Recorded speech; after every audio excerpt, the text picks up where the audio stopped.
प्रणाम, नमस्कार। बहुत स्वागत है आपका उस कार्यक्रम में जिसका नाम है हे प्रभु आनंददाता।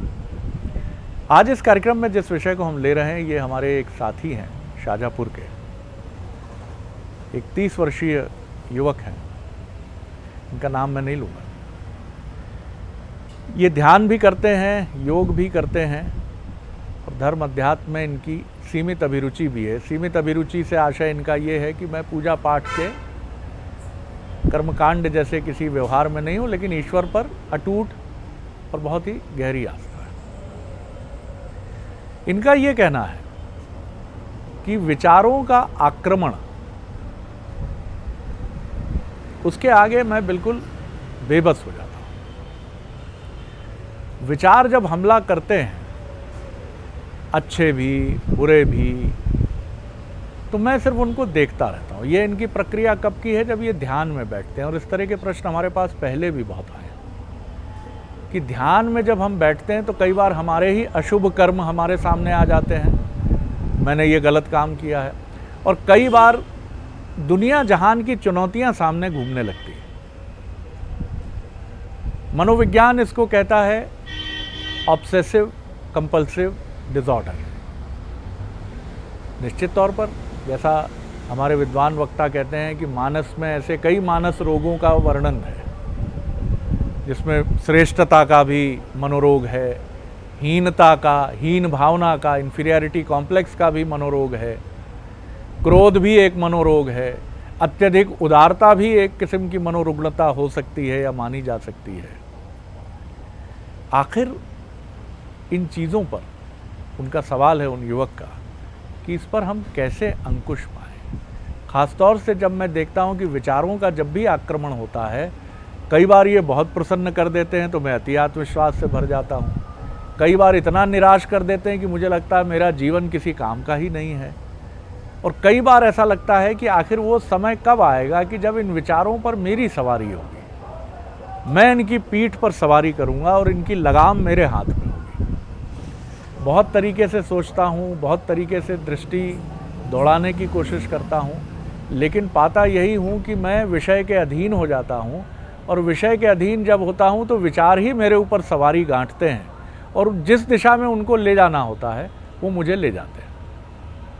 ये पहले भी हमने इस पर 1-2 बार बात की है। आज कुछ नए संदर्भों के साथ हम समझेंगे। हमारे विद्वान वक्ता, भगवद गीता के अध्येता, मानस मर्मज्ञ प्रोफेसर डॉक्टर सुरेंद्र बिहारी गोस्वामी जी से प्रणाम कर रहा हूँ गोस्वामी जी। देखिए, इन्होंने इनके भाव को पकड़ना होगा, क्योंकि इनके शब्द इनके भाव से मिल नहीं रहे हैं, लेकिन इनके भाव मैं समझ गया।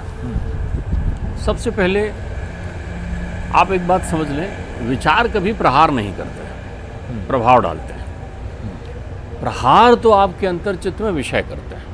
तो ये शब्दों को बताते समय कहीं ना कहीं खेल इनके दिमाग में आ गया। इनके भाव अपन समझते चले।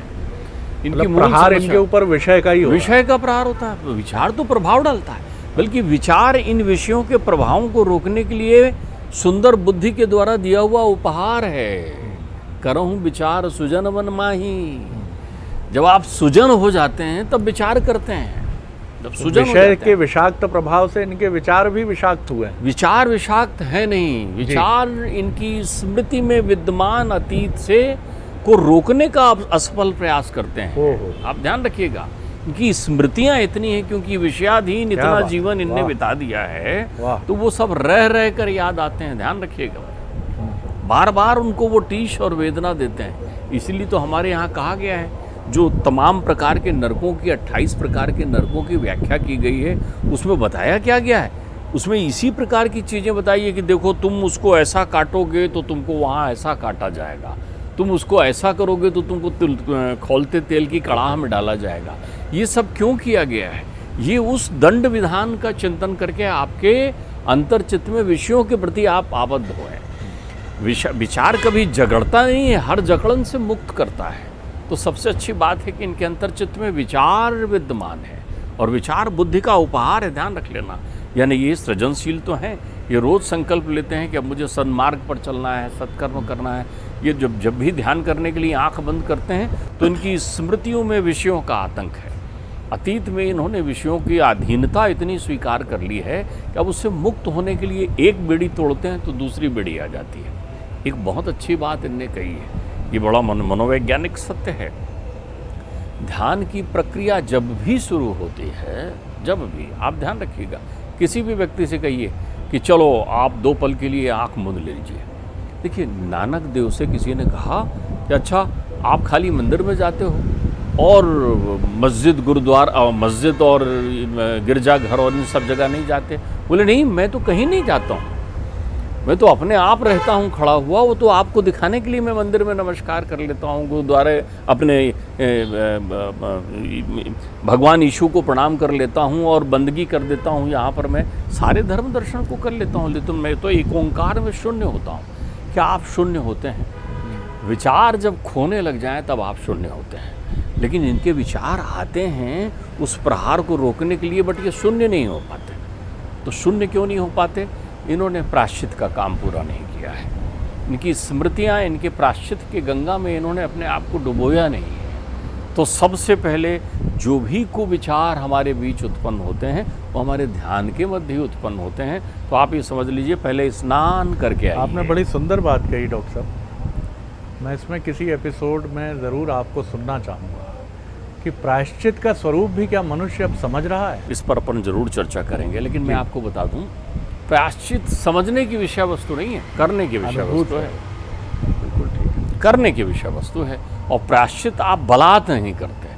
जब भी आपको कोई कहे कि कान पकड़ के उठक बैठक करो, वैसा नहीं करोगे, वो काम जरूर आप करोगे, वो उसको दिखाने आप कर रहे हो। इसलिए प्रायश्चित बलात् नहीं होता। प्रायश्चित जबरन नहीं हो सकता। वो विषयों के तिरोहित होने के बाद जब आप आर्द्रता से भीग जाते हैं और अपने आप को अंतर्चित से कहते हैं कि आहा, मेरे द्वारा कितने प्रकार के कुकर्म कर लिए गए हैं, जब आप स्वयं की अदालत में स्वयं जज रहकर स्वयं को सजा सुना देते हैं, तब प्रायश्चित। हाँ, सोचिए कैसा कभी घटा आपके साथ कि आपने सार्वजनिक रूप से कहा हो कि मैंने इतना पाप किया है। आपने अपने घर में नहीं कहा साहब, अपनी जीवन संगिनी से नहीं कहा, अपने माता पिता से नहीं कहा, मित्रों से नहीं कहा, स्वयं से नहीं कहा, खुद से भी छिपा कर रखने की कोशिश की। जी देखिए, ये कपट कुरंग जो है, कपट आपका दोहरे व्यक्तित्व को बता देता है। और जो लोग भी दोहरा व्यक्तित्व जी रहे होते हैं, अर्थात विषय को भी साथ में रखते हैं और विचार को भी साथ में रखते हैं, तो रवि रजनी एक ठाम नहीं हो सकता। ध्यान रखिएगा, बहुत बढ़िया। इनकी समस्या ये है कि ये विषय को भी छोड़ नहीं पा रहे हैं और विचार भी इनके अंतर्चित्त में परमात्मा की कृपा से आ रहे हैं। यदि कोई कहे कि मेरे मन में ये विचार आया, मतलब विचार तभी आता है जब मन मथते हैं हम, तो मन मथा तब जाता है जब वो शुद्ध हो जाता है। और जैसे ही शुद्ध होता है, यानी इनके जीवन में कुछ पल हमारे हर व्यक्ति के जीवन में आते हैं, जब मन शुद्ध होता है तो विचार आता है। फिर वो विचार जब हम आत्मसात करने लगते हैं तो बुद्धि बनती है, वहाँ से सुविचार की परिकल्पना शुरू हो जाती है। फिर हम उसको कार्य रूप में लाने की प्रक्रिया शुरू कर देते हैं। मैंने आपसे कभी बाबा गुरु अपने गोरखनाथ जी की एक बात कही थी कि कहन सुहेली रहन दुहेली। हाँ, एक विषय पर हमारे चर्चा की थी कि कहन सुहेली रहन दुहेली। अब ये कहन सुहेली क्या है? सुविचार है। कहने में सुंदर लगता है, आप किसी से बात करिए, धर्म की, अध्यात्म की, सत्य की आप बातें करिए, मर्यादा की, अनुशासन की, बड़ा सुंदर लगता है सुनने में, कहन सुहेली। लेकिन जब करने जाते हैं तो विषय आ जाता है, रहन दुहेली, फिर दूसरे ढंग से रहने लगते हैं। और बिन खाए गुड़ मीठा, फिर आपकी स्थिति ऐसी हो जाती है कि गुड़ खाया नहीं, लेकिन आपको चूंकि दिखाना है, वाह वाह वाह, सत्य पथ पर चलने में सदैव कल्याण होता है। चले क्या? नहीं, आप चले क्या जो बोल रहे हो? असत्य का हमेशा नाश होता है। अच्छा, तुम्हारा नाश अब तक हुआ क्या जो दोहरी जिंदगी जी रहे थे?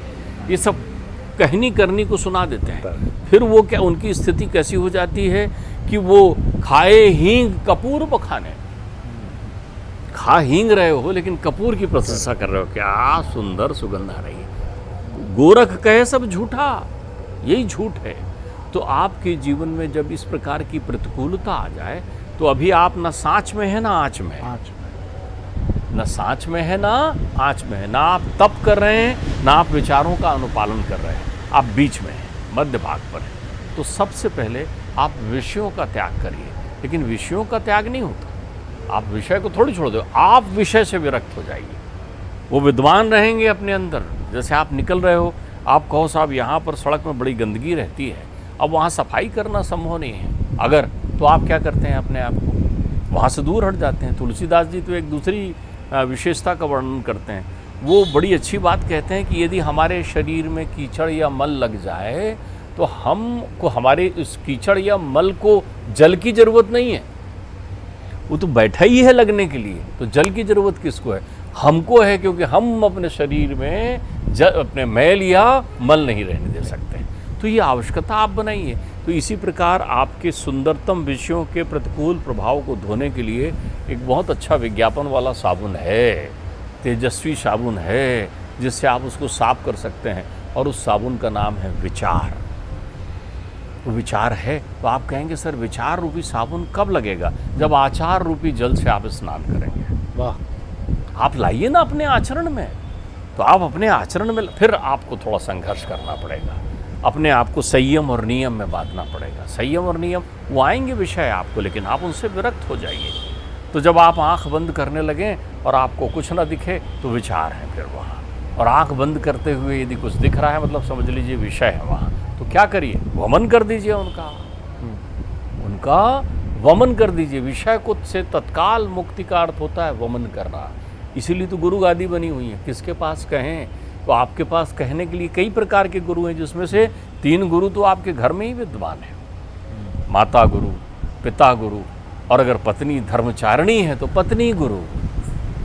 आप एक बार कह तो दीजिए, ऐसा अच्छा आनंद अनुभव करेंगे। आप जाइए कहिए पिताजी उस दिन मैंने जो झूठ बोला था उससे उसको बड़ा कष्ट हुआ होगा, मेरी इच्छा है कि उससे जो लूटा हुआ धन है, ठगा हुआ, मैं उसे किसी बहाने वापस कराऊं। सीधे वापस करने में तो मुझे तकलीफ होगी। बोलेंगे क्यों बेटा, आंख बंद करता हूं तो वो बूढ़ी औरत दिखती है जिसको मैं ठग कर पैसे ले आया था। ये है प्रायश्चित की गंगा, आपने स्नान कर लिया। तो आपके पास में विषय विरक्ति का अर्थ होता है विषयों का त्याग कर देना नहीं, विषयों को त्याग भाव से दूर से देखते हुए निकल जाना होता है।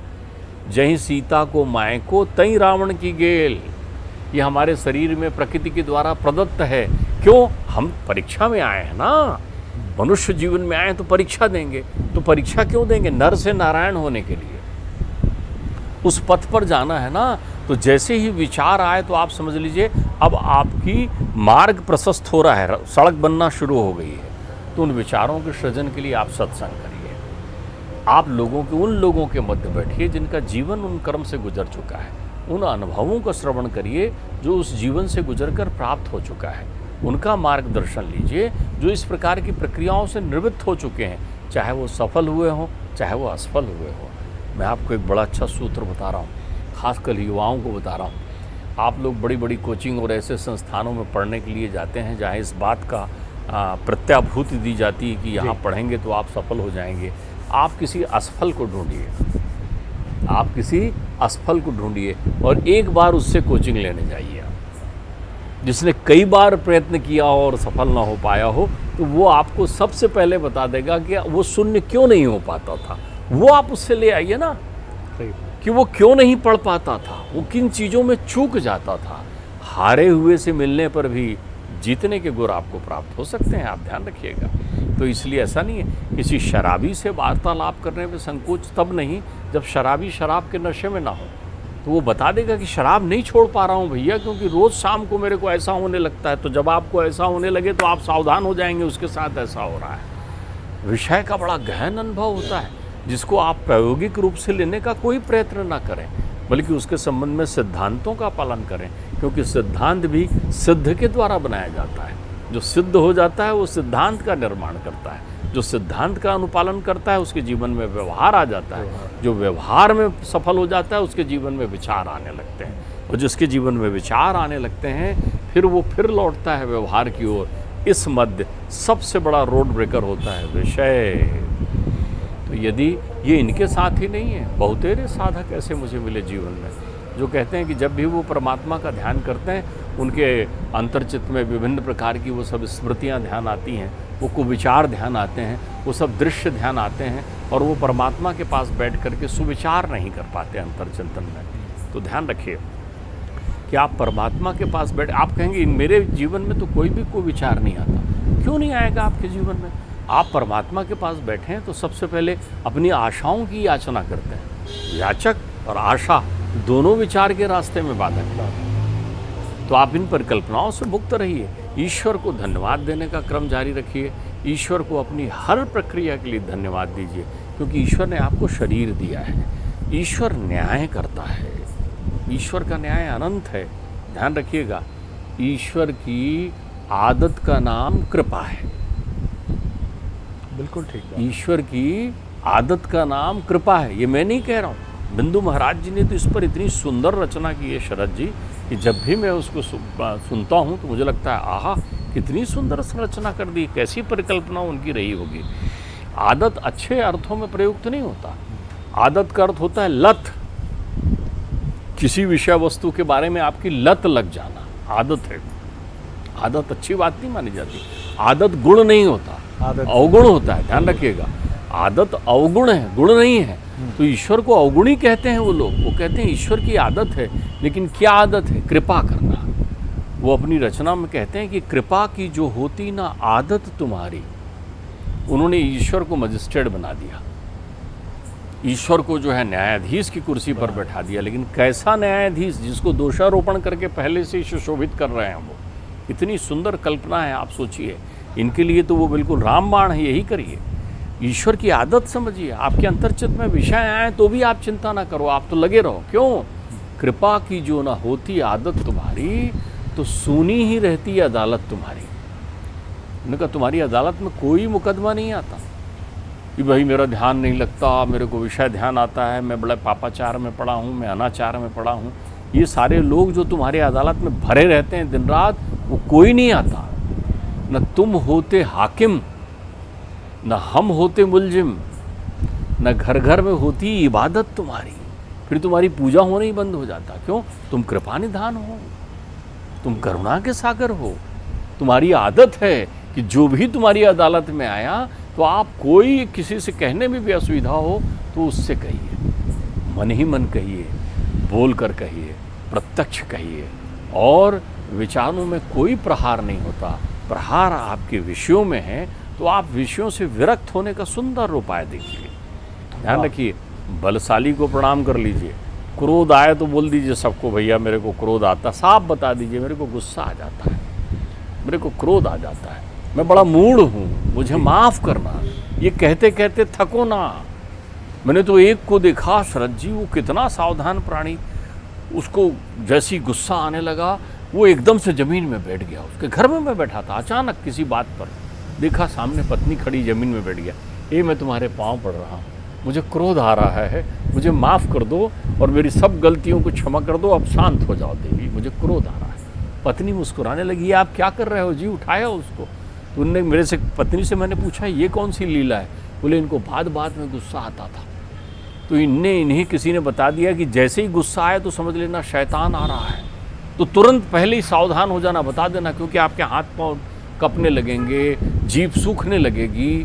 तो आपको यदि आपके अंतर्चित्त में काम आए, आपके अंतर्चित्त में काम आ गया, मान लीजिए एक व्यक्ति को मैंने देखा कि वो कहीं से आती हुई एक सुंदर सी बच्ची को देख रहा था, और देखते देखते उसने एकदम से यकायक वो आगे बढ़ गया।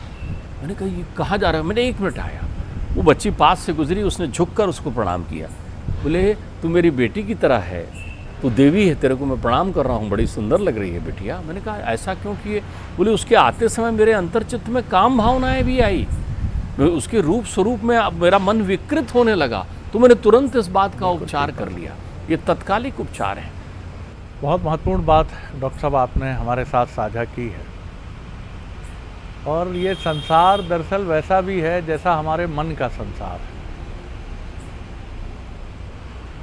करीब करीब 2 दशक पहले जब पिताजी का संसार से जाना हुआ, कई चुनौतियां थीं जीवन में।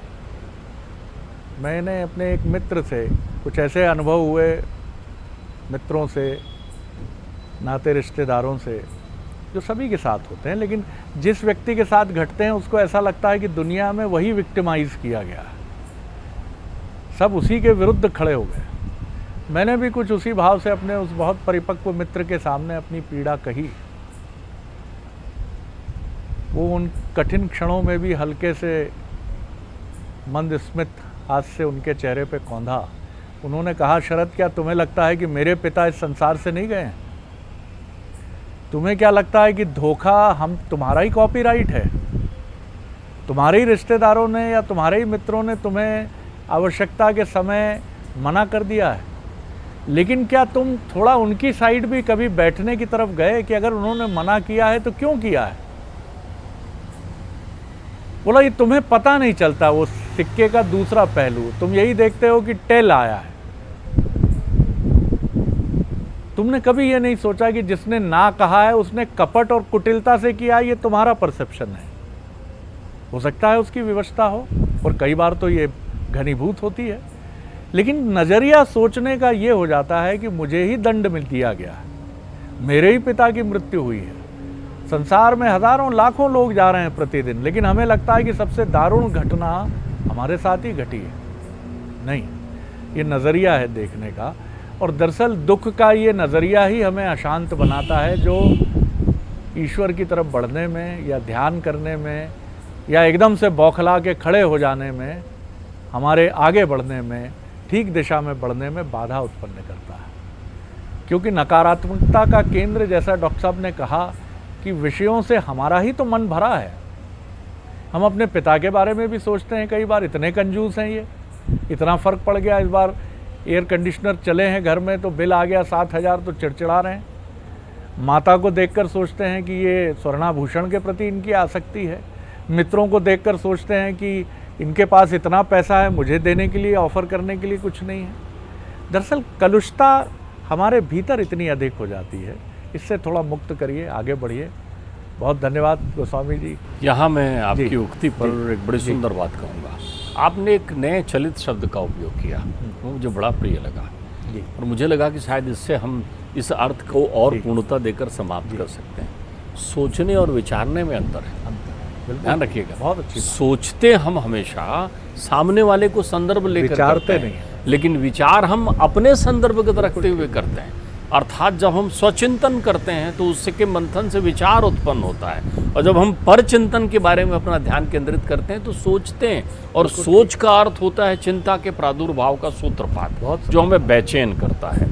तो विचार यदि आए तो भाग्य मनाइए, और विचार का अर्थ होता है आप भीतर जाने लगे हो, और अगर आप भीतर जाने लगे हो तो सकारात्मक होने का प्रयत्न करें, प्रतिकूलता में विचार लाइए। प्रतिकूलता। बाबा खड़क सिंह की कहानी फिर कौंधती है, जो पाठ्यक्रम में थी। एक ऐसा संत जिसकी जान उसके घोड़े में बसती थी, है संत। उस घोड़े को भी एक चतुर डाकू चुरा ले जाता है, भिखारी के भिक्षुक के वेश में आके चुरा ले जाता है। प्रिय घोड़ा जो पुत्र से भी अधिक प्रिय है वो गया, लेकिन संत को जब पता चलता है कि भिक्षा वेशधारी भिक्षा के भिक्षुक के वेश में आया डकैत है, तो वो ये नहीं कहते घोड़ा लौटा दो, मूल्य ले लो। वो ये कहते हैं कि किसी से मत कहना कि तुम भिखारी का वेश बना कर आए थे, नहीं तो लोग भिक्षुकों पर, भिखारी पर विश्वास करना छोड़ देंगे, उनको कपटधारी मानेंगे, उनको डकैत के रूप में देखेंगे। ये वो सात्विकता है जहाँ आपका अमूल्य धन भी जा रहा है, फिर भी आपके भीतर की सात्विकता नहीं जा रही है। ऐसी कहानियाँ यथार्थ में आज भी मौजूद हैं। देखिए ज़रा इनके आसपास और मन को शांत करिए, ठहरिए, नहीं तो बहते चले जाएंगे, और कब जीवन का अंतिम समय सामने खड़ा हो जाएगा आपको पता ही नहीं चलेगा, और आप उतने ही अशांत रहेंगे जितना जन्म से लेकर, ईश्वर न करे कि मृत्यु तक आप रहे। बहुत धन्यवाद गोस्वामी जी। अगले एपिसोड में एक और विषय लेकर उपस्थित होंगे। प्रणाम, नमस्कार।